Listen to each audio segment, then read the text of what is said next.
목사님도 혹시 접하신 분들도 계실지 모르겠는데, 갈매기의 꿈이라고 하는 그 책에서 바크는 한 마리의 갈매기의 삶을 통해서 우리 인생의 참다운 의미를 찾고자 하는 작가의 의도를 아주 선명하게 잘 나타내 보이고 있습니다.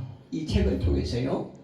우리가 이 책의 내용을 전체 접할 수는 없지만 그 핵심을 우리가 함께 나눔으로 오늘 우리가 나눌 이 본문의 말씀을 우리가 해석이 가능한 그런 책입니다. 여기서 대부분의 갈매기들은 오직 먹이만을 찾는 데에만 매몰되어 있습니다.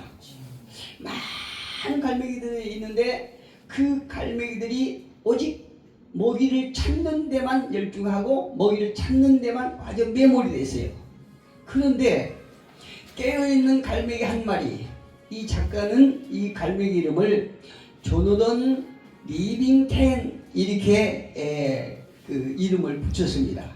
그런데 이 리빙턴은 많은 갈매기들이 오직 먹이를 찾는 데만 매몰됐을 때에 이 조너던 갈매기는 오직 진리를 찾는데 고행을 시작합니다. 그러니까 많은 갈매기들하고 다르죠. 진리를 찾는 데만 고행을 시작하는데 동료 갈매기들은 오직 먹이를 찾는 데만 삶의 혈안이 되어 있을 때 이 조너던에게는 날개짓은 어떤 의미를 가지고 있냐면 자신의 존재의 의미와, 그러니까 자신이 살아가는 그 존재의 의미와 진리를 찾는데 행위를 시작한다는 거죠. 그런데 그 조너던이 이렇게 자신의 존재의 의미를 탐구하고 진리를 찾는 행위를 하면서 그 과정이 불변의 진리를 찾는 그의 모습은 너무나 초라해져요. 그리고 초췌하며 또 피곤해 보이지만, 그런데요, 그 조너던이 그 진리를 탐구하는 과정이 너무나 힘들고 어렵고 그 자신의 모습이 아주 초췌해지지만, 그런데 계속 그 어려움의 비행을 하고 있는데 이상하게 이 갈매기 조너던이 희열을 느껴요. 희열을 느낍니다. 겉모습은 아주 초췌하고 피곤해 보이고 초라해 보이는데 이상하게 그 내면은 희열을 느낀단 말이에요. 이 조너던이 그러면서 자신이 날로 새롭게 되는 것을 느낍니다. 할렐루야. 제가 이 책의 어떤 핵심 내용을 잘 전달했는지는 모르겠는데, 오늘날 많은 사람들은 오직 이 땅의 것만을 추구하면서 바쁘게 살아가고 있습니다.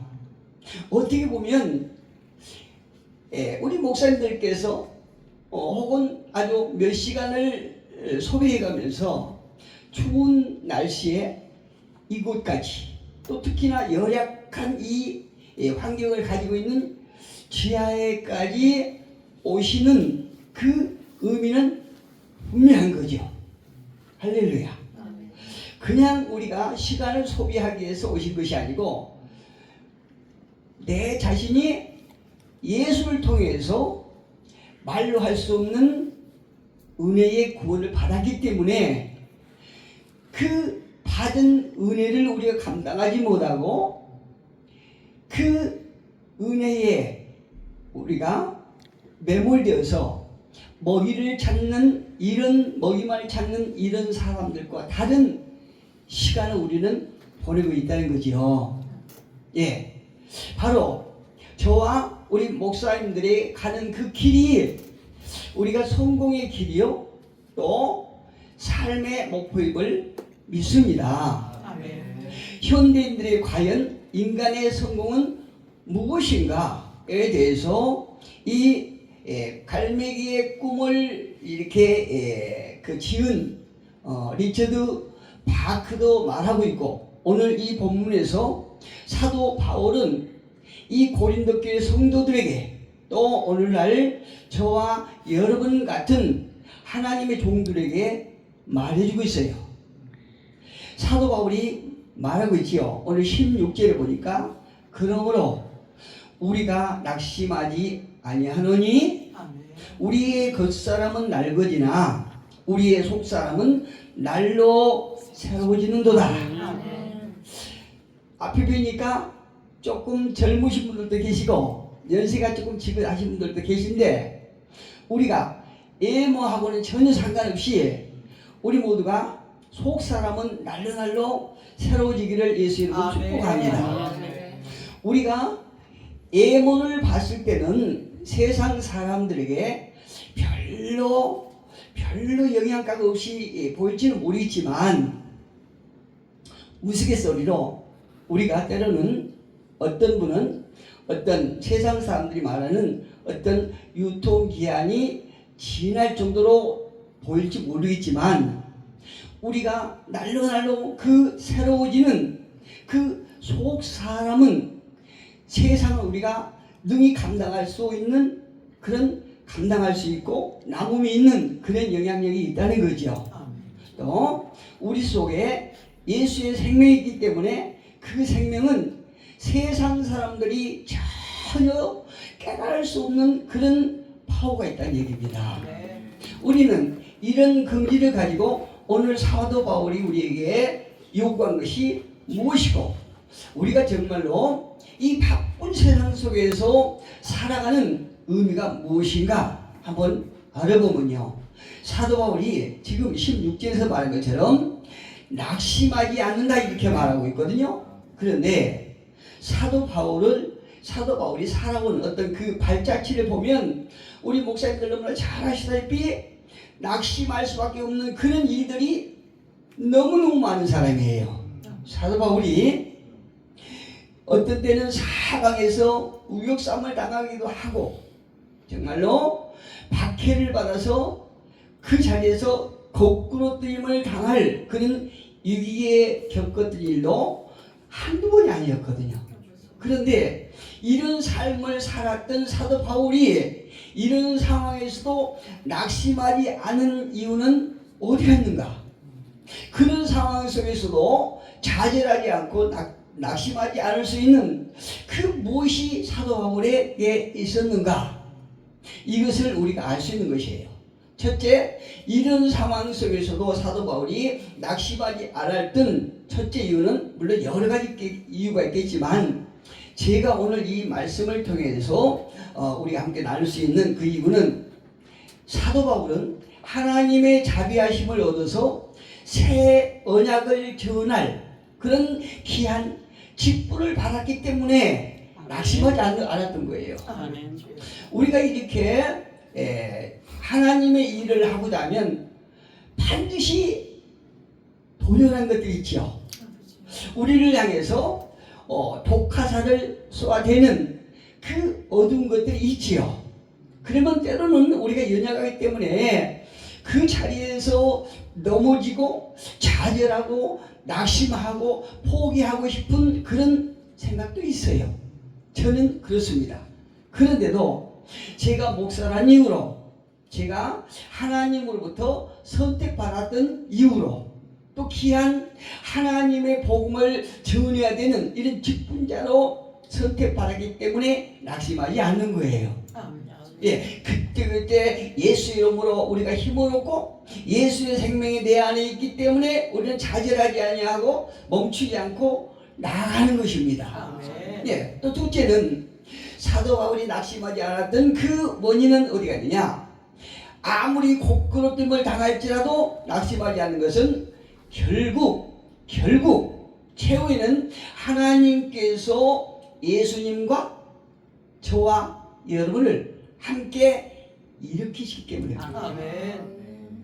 결국에는 우리가 이 땅에서는 많은 사람들에게 조롱을 받고 비웃음을 받고 때로는 핍박을 받지만, 결국에는 저와 여러분은 예수님과 함께 일으킴을 받을 그런 존재들이기 때문에 아멘. 우리는 어떤 상황 속에서도 낙심하지 않은 거예요. 세 번째는 그가 그토록 모진 고난 가운데서도 낙심하지 않은 것은 겉사람은 후패하나 속사람은 날마다 우리가 아멘. 새로워지기 때문에 아멘. 우리가 낙심하지 않은 것입니다. 아멘. 사실 제 앞에 계신 우리 모든 목사님들 젊으셨을 때는 굉장히 아름다우셨을 거예요. 누구에게 빠지지 않는 그런 외모를 가지셨겠지만 세월이 지나다 보니까 그렇지 않잖아요. 예, 얼굴에 주름이 생기고 또 힘이 빠지고 아멘. 근육이 빠지고 이러는 거예요.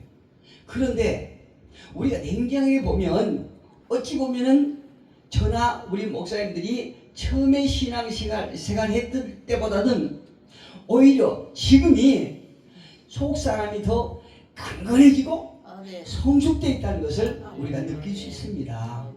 그래서 사도 바울도 많은 고난과 역경 가운데 애모가 많이 수척되고 후패해졌겠지만 그럼에도 불구하고 사도 바울이 속사람이 갈수록 강건해지기 때문에 그는 낙심하지 않았던 것이에요. 봅시다. 어떤 사람을 보면 젊어서는 아주 영적이고 또 믿음에 성실하고 강건했던 이런 사람들이 어느 날 만나서는 아주 세상 사람들이 되어버린 이런 분들도 계세요. 다시 말씀드리면 영으로 시작해서 육으로 끝난 사람들이 있다는 거죠. 그런데 저와 여러분은 예전에는 그냥 시들시들하고 또 어떤 형식적이었던 이런 신앙인들이 지금은 먼 거리서도 마다가지 아니하시고 아침 일찍부터 서둘러서 먼 곳까지 또 지하도 마다하지 아니하고 이렇게 오셨다는 것은 우리가 예전에는 우리가 육으로 시작했을지언정 날이 가면 갈수록 우리가 영으로 우리가 주님 앞에 가기를 원하고 자심하기 때문에 우리는 살아가는 것입니다. 아멘. 예수님은 말씀하세요. 요한복음 17장에 보니까요 이렇게 말씀하세요. 요한복음 17장 14절로 16절에 보니까 내가 아버지의 말씀을 그들에게 주었사오매 세상이 그들을 미워하여 싸우니 이는 내가 세상에 속하지 아니함 같이 그들도 세상에 속하지 아니함으로 인함이니이다.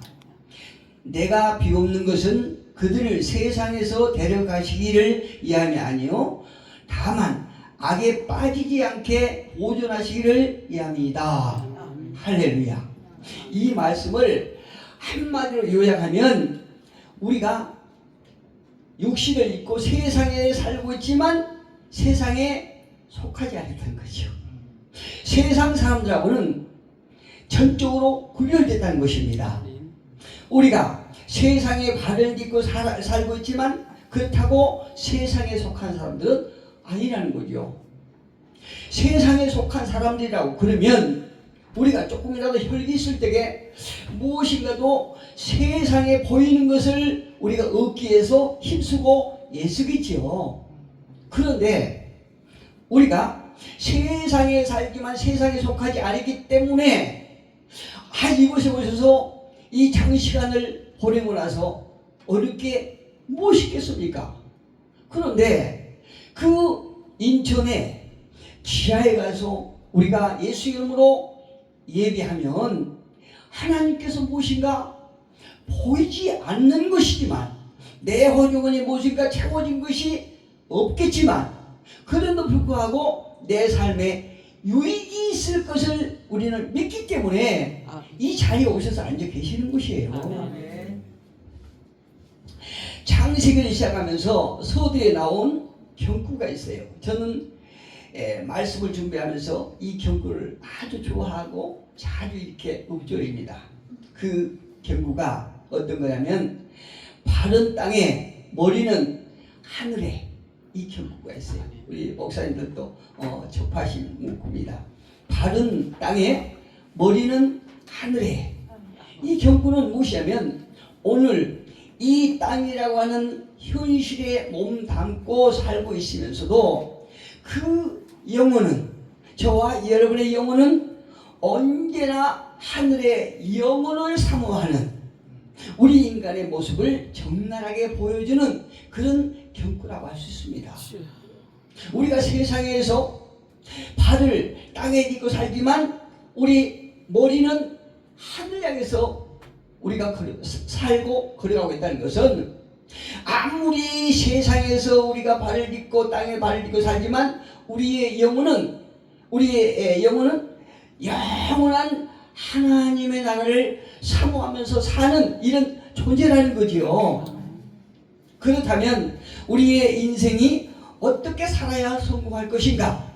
이걸 보면 요즘 세상이 어떻게 될지 전문가들도요 예측하기 힘들다고 그래요. 우리 목사님들도 나라와 민족이 위해서 기도 많이 하시죠. 이 나라가 정말 풍전등화해 있다고 봐도 과언이 아니에요. 오늘 이런 상태에서 내일은 어떤 상태에 있을지 모르겠어요. 그래서 저는 이 나라의 지금 상황을 보면서 성경을 보니까 예수님 당시에도 이스라엘 지도자들은요 영원하신 하나님의 힘보다는 사람의 힘을 더 의지할 때가 있었어요. 누가요? 이스라엘 지도자들이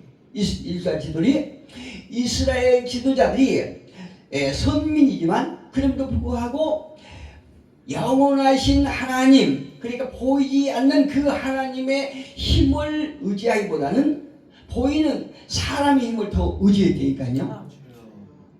예를 들면 당시 이스라엘 지도자들은 기독교를 그토록 핍박했던 네로 부인과 아주 친밀한 관계였어요. 누가요? 이스라엘 지도자들이. 그렇게 이스라엘 백성들을 핍박했다고 하면 하나님을 핍박한 거잖아요. 예수님을 핍박한 거잖아요. 그런데 그 기독교를 핍박했던 그 네로 부인과 엄청 친밀했어요. 왜 그랬을까요? 이스라엘 지도자들은 권력에 아부하면서 겉으로는 애국자처럼 자신들이 이미지를 막 관리했다는 거죠. 로마 권력자들의 힘을 빌려서. 그렇기 때문에 자신들이 살아남기 위해서 그 로마 권력자들에게 아부하고 자신들이 핍박했음에도 불구하고 그들과 아주 친밀한 관계를 유지했어요. 우리나라는 최근에 발생한 계엄 사태에 대해서 찬반 논란이 굉장히 심합니다. 우리 목사님들 잘 아실 거예요. 어떤 사람은 이런 부분에서 현 대통령이 잘못한 게 없다. 그런데 또 다른 한편에서는 또 대통령이 잘못한 부분을 지적하면서 이게 누가 옳으냐, 이게 아주 찬반이 굉장히 심각해요. 실례로 저는 혹시 유튜브를 보신 분 계실지 모르지만 저는 설교 때 절대 정치 얘기 안 해요. 한 적이 없어요. 그런데 오늘은 우리 목사님들하고 제가 이게 잠깐 이 말씀에 관계되기 때문에 잠깐 제가 나누는 것입니다. 우선 이 어떤 그 계엄 사태에 대해서 찬반이 치열한 그 논란 가운데 어떤 문제가 발생하느냐, 진영을 갈라치고 서로가 서로를 비판하고 그 과정 속에서 가족 간의 갈등이 아주 심각해요. 또 지역 간의 갈등이 심화되고 또 세대 간의 갈등이 아주 심화되고 있다는 얘기입니다. 이럴 때 우리 목사님들의 태도는 어떻게 해야 될까요? 우리는 이런 나라의 심각한 상황 속에서 어떻게 해야 될까요? 예수님은 말씀하세요. 조금 전에 말씀하셨던 것처럼 너희는 세상에 살고 있지만 세상에 속하지 않았다 라고 말씀하고 있지요. 지금 이 땅에 많은 사람들은 말하기를 이렇게들 얘기합니다. 어떤 그 유튜브 패널에서 기독교 단체가 집단들이 하는 지금의 행동이 오히려 이 나라의 국민들을 자꾸 갈라치게 한다. 이런 말도 제가 들어봤어요. 예, 목사님들의 모임을 가보고 또 이제 부흥회를 가서 이렇게 목사님들이 이렇게 얘기를 하는데 들어보면 지금 하고 있는 기독교의 이렇게 단체들이 오히려 어떤 이 심각한 상황을 이렇게 부추기고 갈등을 부추긴다. 이렇게 말하고 있다는 거죠. 그렇기 때문에 저와 여러분은 저는 개인적으로 이렇습니다. 이렇게 갈등이 많고 서로 간에 어떤 비판과 어떤 공격 이런 상황 속에서 저는 개인적으로 생각하기에 이 세상에 압도되거나 우리 목사님들이 이 어지러운 세상에 압도되거나 또 그렇다고 해서 무관심하면 안 된다고 생각합니다. 그렇다면 저와 우리 목사님들은 구별된 사람으로서 이와 같은 시대 상황에 대해서 어떻게 행동을 해야 할까요? 전도서 1장 9절을 보니까 전도서 기자는 이렇게 말씀하세요. 이미 있던 것이 후에 다시 있겠고 이미 있었던 것이 후에 다시 있겠고 이미 한 일을 후에 다시 할지니 해 아래에는 새 것이 없나니 이렇게 말씀하세요. 그 이 말씀을 보니까 맞아요. 우리 이 땅에 있는 모든 사건 사고들이 하나님의 말씀이 기준이 돼야 된다고 저는 확실히 믿습니다. 하나님의 말씀을 기준으로 보니까 이 세상이 너무나 어지럽고 무슨 일이 일어날 것 같은데 이 모든 일들이 이미 있었다는 거예요. 예, 전도서 기자는 이미 있었다는 것이요. 예를 들면 이 나라를 팔아먹는 사람들이 평민들이 아니잖아요. 전부 배웠다가는 지식인들, 정치인들 이런 자들이 나라를 팔아먹었어요. 지금 그렇잖아요. 우리 목사님들 어떻게 생각하실지 몰라도 국회에 있는 300명 이 국회의원들이 저는 다 똑같다고 생각해요. 민주당이나 국힘당이나 그 국회의원들이 다 심하게 얘기하면 도둑놈이라고 생각합니다. 저와 여러분을 팔아서 그들이 먹고 사는 거예요. 이 나라를 심각하게 만들고 우리 백성들을 서로 이렇게 갈라치게 하고 갈등을 부추기고 하는 사람들이 국회의원들이라고 생각합니다. 우리가 이 심각한 사건들이 돌이켜보면 우리 역사에 보면 다 조선시대부터 예전에 있었던 일들이에요. 예. 그래서 우리가 이 모든 일들이 새롭게 생각할 필요가 없다는 얘기입니다. 우리는 성경과 세속의 역사를 통해서 앞으로 벌어질 일들에 대해서 예측하고 준비해야 된다는 거죠. 이런 일들을 하나님은 어떻게 말씀하시는가? 이거를 우리는 준비하고 예리하게 하나님께서 주신 지혜로 우리는 준비해야 된다는 얘기입니다. 그러면 성경에서 어떻게 말씀하시냐? 어떻게 하는 것이 믿는 사람으로서 합당한 태도인가? 이거를 한번 물어본다고 하면 갈라디아서 5장 16절에 보니까 이렇게 말씀하세요. 사도 바울은 갈라디아 교인들에게 하는 말씀이 너희는 성령을 따라 행하라. 할렐루야. 우리가 육신을 입었지만 하나님께서 이 사건을 어떻게 끌고 가실 건가?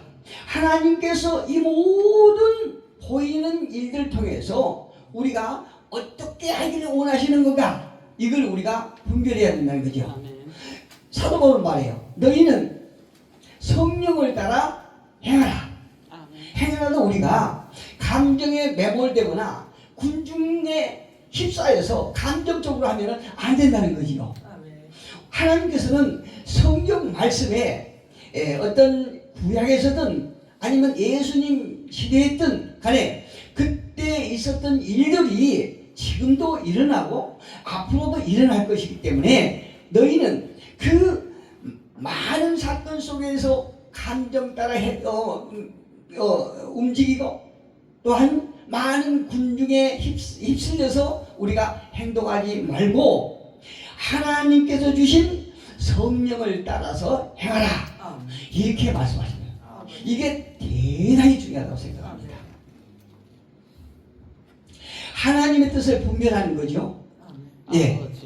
그리하면 우리가 성령을 따라서 행하면 어떤 일이 일어날까요? 그리하면 육체의 욕심을 이루지 아니하리라. 이것이 대단히 중요하다는 거죠. 우리가 목회를 하고 사역을 하지만 때로는 육체의 욕심을 이루기 위해서 안간힘을 쓸 때가 많잖아요. 내 자신이 모르고 자꾸 육체의 길로 갈 때가 많습니다. 저는 지금은 거기 속해지 아니하고 저기 나왔지만 예전에 제가 광화문 만부장에 있었어요. 몇 년 전에. 광화문 만부장에 있으면서 제가 어떤 총 책임자 정광 목사님과 이렇게 대화도 많이 하고 이렇게 거기 쪽에가 조금 깊이 있었죠. 근데 깊이 관여하다 보니까 이게 사실이 좀 많이 들어갔구나. 제 나름대로 제 판단이 옳을 수도 있고 틀릴 수도 있습니다. 그래서 제가 나왔거든요. 며칠 전에 어떤 거기 만부장이 아니라 자유마을 대표 그분에게서 문자가 왔어요. 근데 문자가 굉장히 거시는 거예요. 어떤 문자냐? 목사님 아시다시피 그 세이브 코리아 있죠. 예, 거기 비판을 어마어마하게 했어요.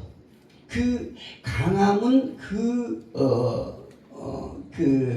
집회하는 분이 그 코리아 세이브 코리아 거기를 비판하더라고요.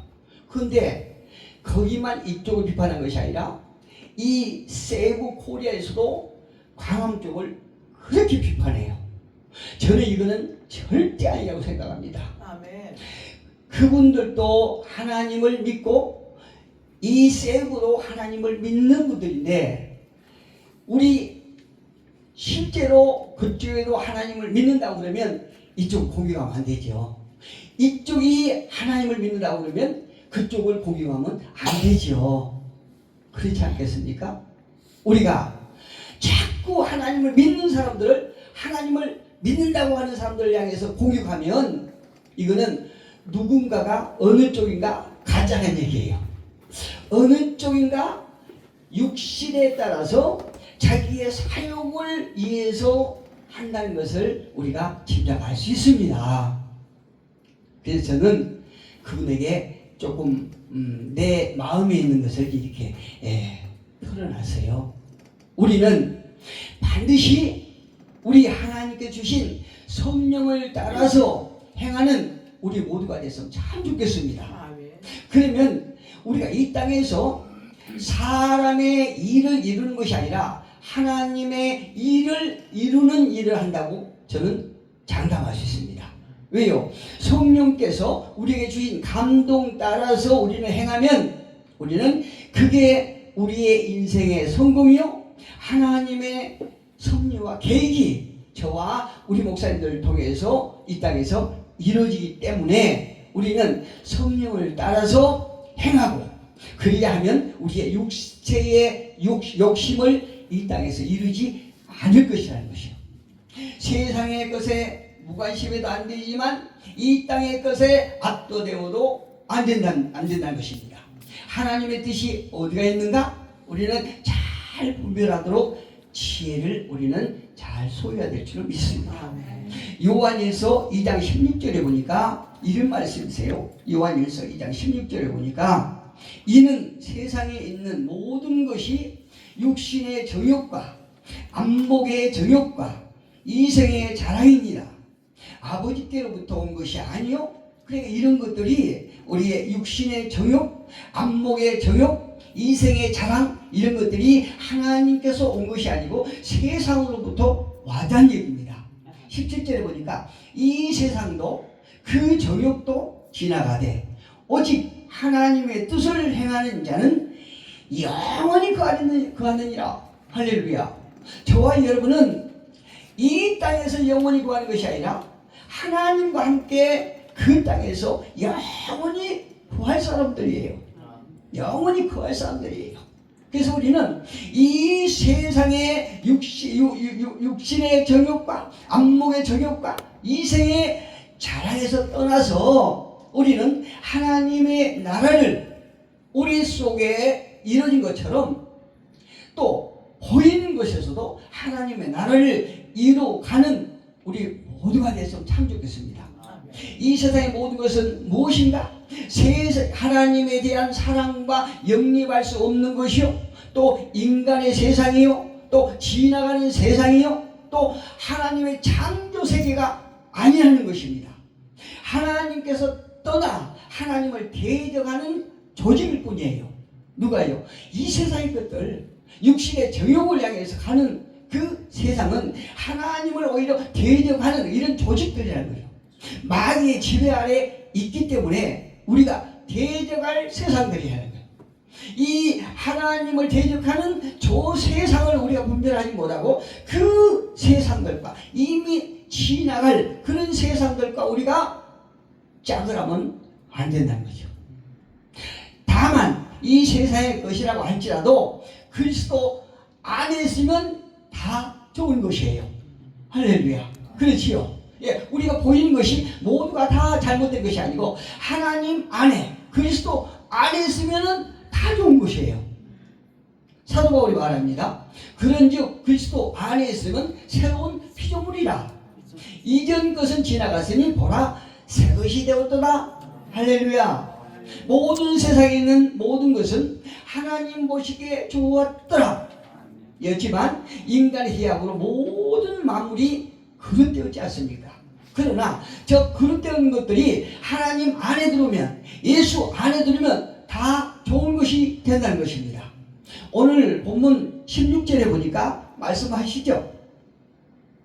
그러므로 우리가 낙심하지 아니하노니 우리의 겉사람은 낡어지나 우리의 속사람은 날로 새로워지노다. 아멘. 우리가 잠시 받는 환난에 경한 것이 지극히 크고 영원한 영광에 중한 것을 우리에게 이루게 함이니. 그래서 너희는 보이는 것에 집착하지 말고 보이지 않는 것에 우리는 보이지 않는 것을 추구할 때에 너희는 성공하는 것이다. 아멘. 이렇게 사도 바울은 말하고 있는 것입니다. 아멘. 예.